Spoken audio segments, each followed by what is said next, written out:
நண்பர்களே, உங்கள் அனைவருக்கும் என்னுடைய வணக்கத்தை தெரிவித்துக் கொள்கிறேன். நாம் இதுவரை அரண் வலியுறுத்தல் என்ற அதிகாரத்திலே 2 குறள்கள் 31, 32 பார்த்துவிட்டோம். இன்று நாம் பார்க்க இருப்பது 33வது குறள். அது குறள் என்னவென்றால்,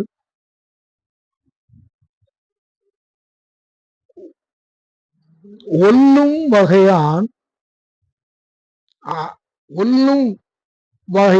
அறவினை ஓவாதே செல்லும் வாயெல்லாம் செயல். அரண் வலியுறுத்தல்ல அரணை பற்றி சொல்றார். அதாவது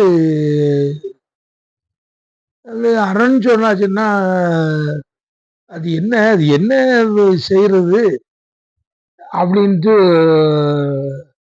நிறைய பேர் அது தெரியாமலே இருப்பாங்க.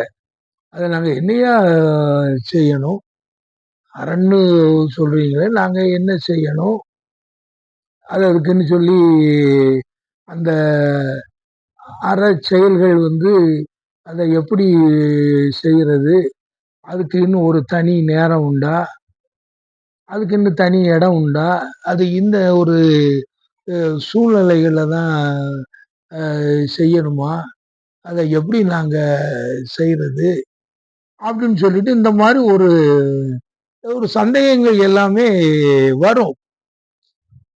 ஏன்னா அறச்செயல் செய்யணும்னு அப்படின்னு சொல்லும்போது அது எது, அது எப்படி அப்படிங்கிற அந்த ஒரு இது வரும். ஏற்கனவே நமக்கு அவர்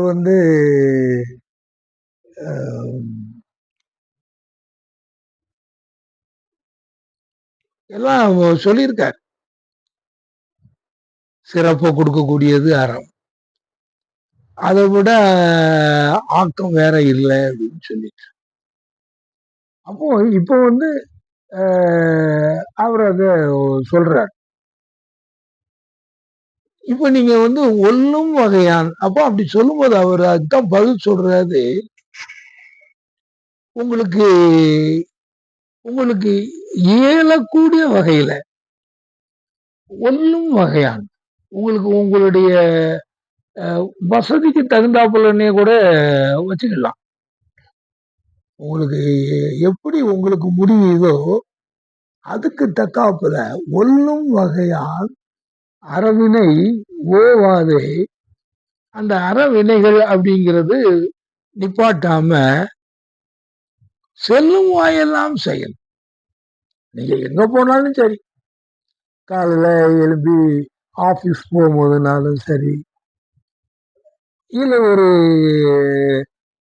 குடும்ப விஷயமா வெளியே போறா இருந்தாலும் சரி, நீங்க எங்க ஒரு விழாக்கள்ல கலந்து போறதா இருந்தாலும் சரி, அப்படி எந்த இடங்களுக்கு நம்ம போனாலும் அந்த காரியங்கள் அந்த அறவினைங்கிறது நம்ம செய்யணும்.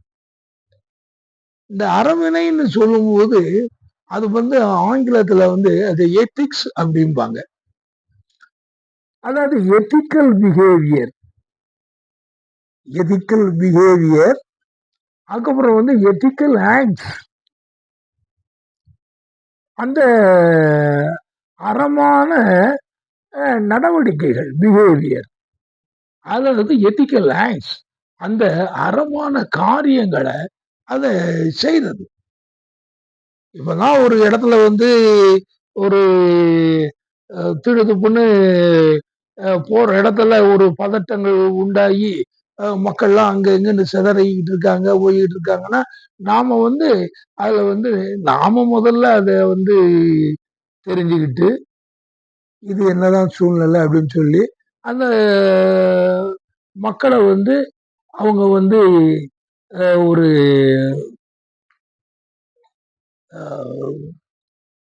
அப்படியே பயந்து அங்க எங்கன்னு சிதறி ஓடி, அதனால கீழே விழுந்து சிறு குழந்தைகள் பாதிக்கப்பட்டு, பெரியவர்கள் பாதிக்கப்பட்டு, பெண்கள் பாதிக்கப்பட்டு, அப்படி இருக்கக்கூடிய அந்த மாரி ஒரு சூழ்நிலைகள் வரும்போது, நம்முடைய அறவினை என்னவாக இருக்க வேண்டும் என்றால், அந்த நிலையை, அந்த சூழ்நிலையை நாம் அமைதிப்படுத்துவதில் நம்முடைய கவனத்தை செலுத்த வேண்டும்.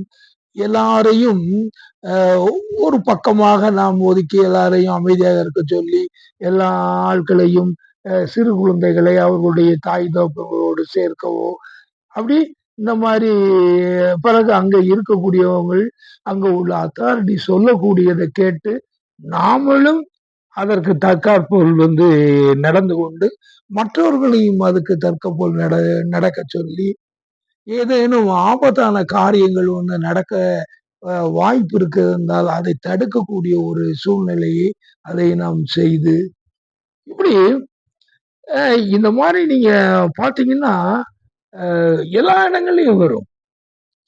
ஒரு பஸ்லாம் வருதுன்னா, அ அப்படியே அ ஓடுறது கிடந்து பின்னால ஓடுறது, அ ஒ கம்பிய பிடிச்சுக்கிட்டு ஓடுறது, அப்படி பிடிச்சுட்டு ஓடுறது. முன்னாலலாம் அ அ அப்படிலாம் போலீஸ்லாம் அதுல நிப்பாங்க. அந்த கூட்டங்கள் எல்லாம் அத கட்டுப்படுத்துவாங்க. அ இல்லனாலுமே இப்போலாம் இந்த வாலண்டியர் ஃபோர்ஸ்ன்னு சொல்லி இருக்காங்க. அவங்களும் அந்த மாரி இந்த வாலண்டியர் ஃபோர்ஸ் வச்சுக்கிடுங்களேன். அவங்க என்ன செய்றாங்க? அதே மாதிரி தான் இது அவங்களுக்கு உள்ள கடமை அப்படின்னு போகுது. ஆனா இது ஒரு அறம் செய்யக்கூடியவன், அது ஒரு கடமைன்னு அவனுக்கு சொல்லி, அவனுக்கு டியூட்டி ஹவர்ஸ் குடுத்து, நீ இந்த இதுலலாம் பார்க்கணும்.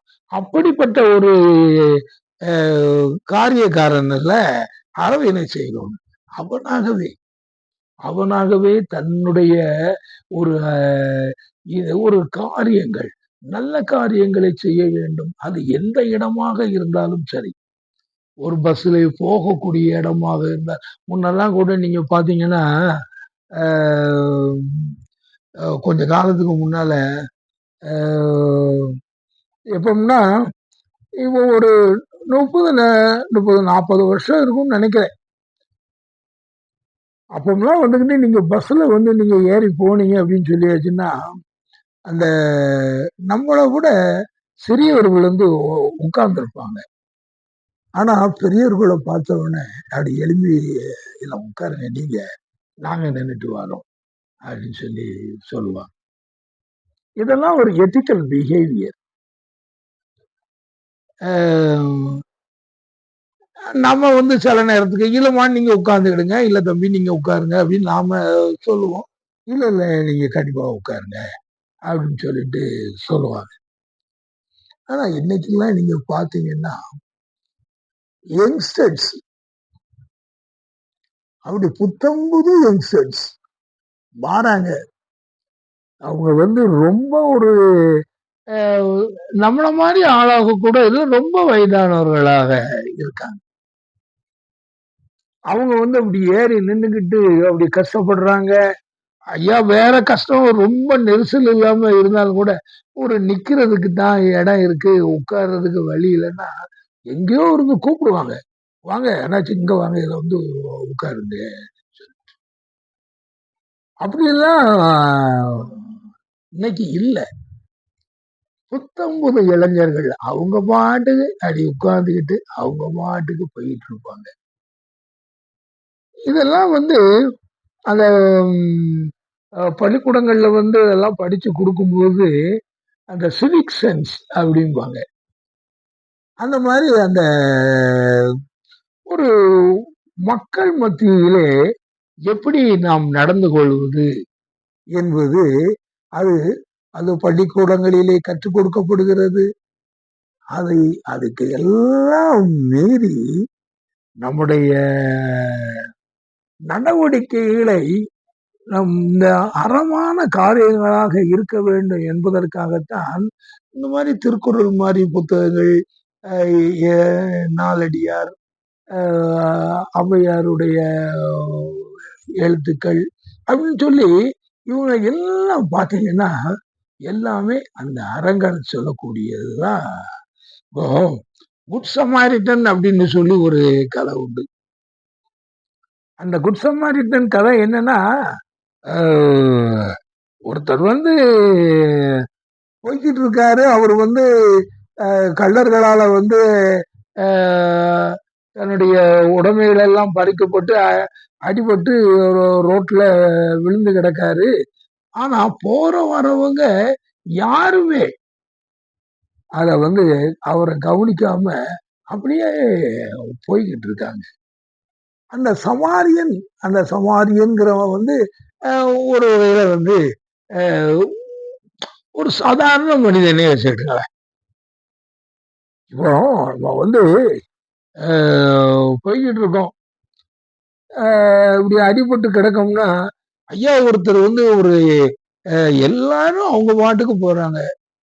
ஒருத்தர் வந்து ஒரு ரிக்ஷா தொழிலாளி, ரிக்ஷா ஓட்டிட்டு வர்றவரு, அந்த ரிக்ஷாவை நிப்பாட்டிட்டு, ம், அந்த ஆளை வந்து என்னன்னு பார்த்து, அது உடனே கொஞ்சம் தண்ணி கிண்ணி கொடுத்து, அது அந்த நேரத்துக்கு ஒரு முதலுதவி மாரி செய்து, அவங்க அதுக்கப்புறம் வந்து அந்த இடத்த விட்டு அவங்க போனாங்கன்னா, இப்படிப்பட்ட அரசியல்கள். இதுகள் இதே மாதிரி தான் திருவள்ளுவர் வந்து நம்மகிட்ட சொல்றார். அதாவது என்னன்னா, "ஒல்லும் வகையான்" அதாவது முடிந்த வரையில் "ஒல்லும் வகையால் அறவினை ஓவாதே, செல்லும் வாயெல்லாம் செயல்." நீ நமக்கு போகும்போது எல்லா இடங்கள்லயும் அதாவது சொல்லுவாங்க. எல்லா இடங்கள்லயும் வந்து நம்ம போற வழியில வந்து ஆபத்து இந்த இடத்துல இருந்து தான் வரும்னு சொல்ல முடியாது அப்படின்னு சொல்லுவாங்க. அதே மாரி ஆப்பர்ச்சுனிட்டீஸும் வந்து நமக்கு வந்து எந்த இடத்துல இருந்து தான் வரும்னு இருக்காது. அவங்க நமக்கு கூட வந்தவங்களே வந்து அ அ ஒருத்தர் மயங்கிட்டாங்கன்னா, நாம வந்து என்ன செய்வோம்? அப்ப அவங்கள கூட ஜன்னல்ல இருந்துட்டு விட்டுட்டு ஓடிட்டு போறவங்க இருக்காங்க. அப்ப அதையெல்லாம் இல்லாம, அந்த ஒரு கொல்லும் வகையான் அந்த காரியங்கள வந்து நம்முடைய அறவினை காரியங்கள், ethical behaviour and ethical acts இத வந்து நாம கண்டிப்பா அத செய்யணும். இதுதான் வந்து திருவள்ளுவர் சொல்லக்கூடிய இந்த குறளினுடைய நீதி. மீண்டும் அடுத்த குறளிலே சந்திப்போம். நன்றி, வணக்கம்.